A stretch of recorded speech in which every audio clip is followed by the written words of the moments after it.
fools will always argue as intelligence will never argue. வாதமே பண்ணக்கூடாது. நீங்க வாழ்க்கையில ஜெயிக்கணுமா, நீங்க வாதமே பண்ணக்கூடாது. நான் சொல்றேன், நல்லா கேட்டுக்கோங்க, உங்க டைரி தான் எழுதிக்கோங்க. கண்டிப்பாக நான் அசுர வளர்ச்சி அடைவேன். அதை நீங்க பார்க்கணும். அந்த இன்ஸ்பிரேஷன்ல நீங்களும் வளரணும். நான் மட்டும் வந்தா பத்தாது. நல்லா கவனிங்க. இன்னைக்கு நான் சொல்றேன், ஒரு சின்ன உதாரணம் தான் சொல்றேன் உங்களுக்கு. போனை சைலண்ட்ல போடுங்கன்றேன். செகண்ட், தேர்ட், ஃபோர்த், நான் அவ்வளவு மனிதர்களை பார்த்திருக்கிறேன். You to MLM whatever it is. எத்தனை வாட்டி போய் ஏமாறுவீங்க? காணிபையோட ஒரு சாக்ஸ் எங்க போச்சு? வீக்கெண்ட் ஒரு விஷயம் எங்க போச்சு? உங்களுக்கு இன்னைக்கு திறமை இருக்கு, ஒரு லாங்குவேஜ் எடுக்கிறீங்க, இல்ல ஒரு கருவாடு வியாபாரம் பண்றீங்க, whatever you do, you have business, right?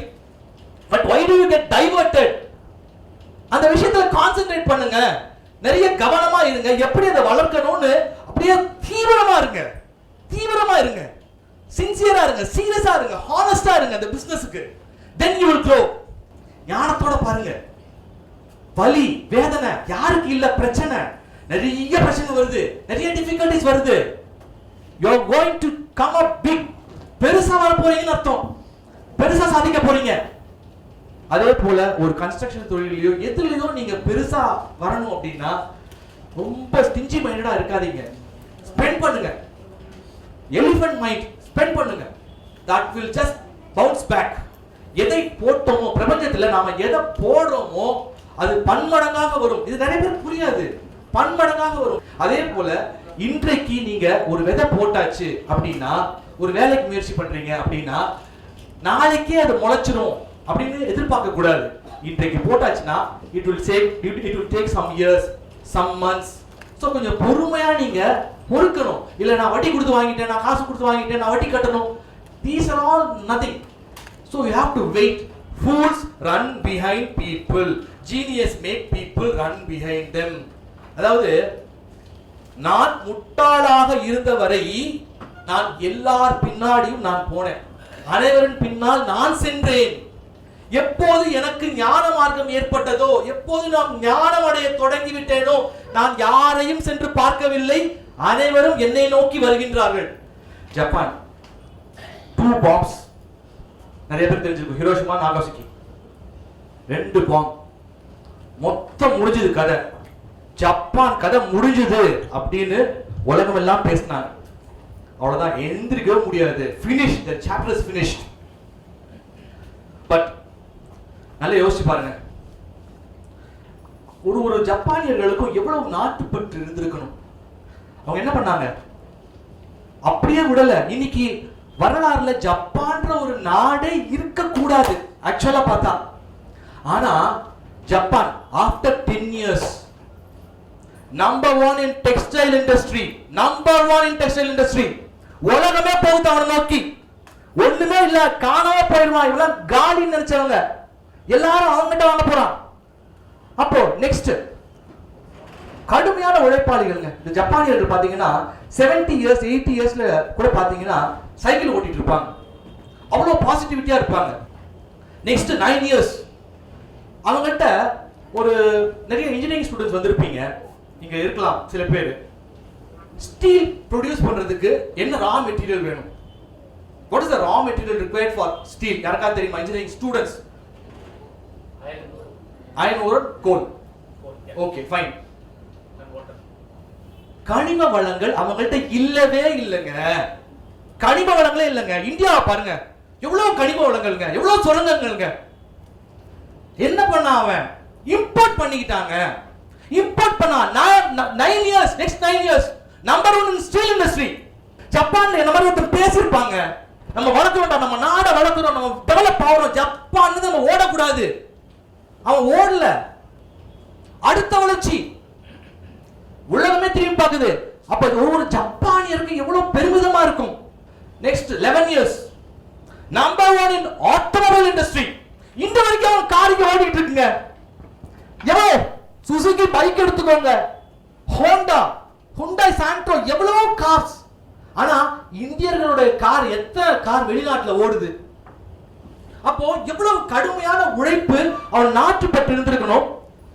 ஒரே விஷயம் தாங்க, நீங்க வளரணும்னா அது எந்த தொழிலா வேணா இருக்கலாம், உங்களுடைய ஸ்கூலா இருக்கலாம், அது எதுவா வேணா இருக்கலாம், சின்சியரா பண்ணுங்க, சீரியஸா பண்ணுங்க, அதை கவனத்தோட பண்ணுங்க. தொடர்புகள் தான் ரொம்ப ரொம்ப முக்கியமான விஷயம். இந்த கிளப்ல எங்க அப்பா ஒரு மெம்பர், அவர் பல கிளப்ல மெம்பரா இருந்தார். எதற்காக இந்த கிளப்ல மெம்பர்ஷிப் ஆனாங்கன்னா, பெரிய பெரிய பெரிய எலைட் பீப்புள் இங்க வருவாங்க, பெரிய பெரிய கான்டாக்ட்ஸ் கிடைக்கும். காஸ்மோபாலிட்டன் கிளப், போட் கிளப், இந்த மாதிரி பெரிய பெரிய கிளப்ஸ்ல பெரிய பெரிய ஆட்களை நீங்க ரொம்ப எளிதா பார்க்கலாம். பழக்கங்கள் ஏற்படுத்தணும். ஸோ மனிதர்களை சம்பாதிப்பது தான் மிகப்பெரிய விஷயம். ஸோ அதை புரிஞ்சுக்கோங்க. மனிதர்களை சம்பாதிச்சிட்டீங்கன்னா அவர்கள் மூலமா தான் உங்களுக்கு பணமே வந்துகிட்டு இருக்கு. There are 4 strategies to become successful. There are 4 strategies. The number 1, strategize. Strategize அப்படின்னா மார்க்கெட் பொட்டென்ஷியல் இருக்கான்னு முதல்ல பார்க்கணுங்க. அதாவது மார்க்கெட் பொட்டென்ஷியல் அப்படின்னு பார்த்தா, அண்ணா நகர்ல ஒரு ஏக்கர் ப்ராப்பர்ட்டி வாங்குறோம். அப்போ அங்க மார்க்கெட் பொட்டென்ஷியல் இருக்கு, அங்க பிளாட் டெவலப் பண்ணலாம். அதே விஷயத்தை கும்மிடி பூண்டியில 1 ஏக்கர் வாங்குறோம். அந்த மார்க்கெட் பொட்டென்ஷியல் இருக்கா இல்லையா? மார்க்கெட் பொட்டென்ஷியல் இல்ல. அப்ப முதல்ல பார்க்கணும், நீங்க பண்ண போறீங்கன்னா strategize whether it has got market potential. ஒரு பொருளை விற்க போறீங்க அப்படின்னா அதுக்கு மார்க்கெட் பொட்டென்ஷியல் இருக்கான்னு பாருங்க. இது எதுவாக வேணா இருக்கலாம், உங்களுடைய வியாபாரமாக இருக்கலாம், நீங்க செய்யற தொழிலாக இருக்கலாம். Number 2, optimise.